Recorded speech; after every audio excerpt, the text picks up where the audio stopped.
बरं तुम्ही घरी येताना विनाकारण आईसाठी काय आणता? तुम्ही घरी येताना विनाकारण आईसाठी काय आणता? बरं तुम्ही सांगा, तुमच्या स्वतःच्या आईचा फेवरेट कलर कोणता? देवा, आईला हवं ते मिळू दे अशी प्रार्थना कधी केलीये? पाहिलं का आई शेवटची कधी ऑनलाईन आलीये? तिच्या बर्थडेची पार्टी तिच्या मैत्रिणींना बोलून आपण कधी देतो? तिने केलेला पसारा कधी आपण आवरतो? तरीही बाळाला कोणी बोललं की तिचं मन येतं भरून. तरीही बाळाला कोणी बोललं ना की तिचं मन येतं भरून. आपण बोलताना मात्र विनाकारण शिव्या आईवरून.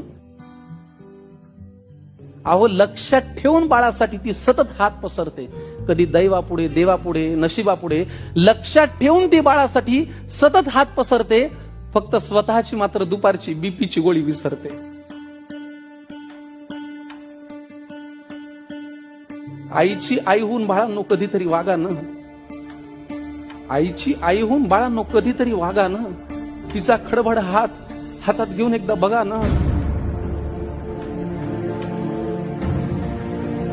कितीही कर्तृत्व गाजवा तुम्ही, झेप कमी पडते. आईनी कडेवर घेतल्यावरच आपली उंची वाढते. कितीही कर्तृत्व गाजवा तुम्ही, झेप कमी पडते. आईनी कडेवर घेतल्यावर आपली उंची वाढते.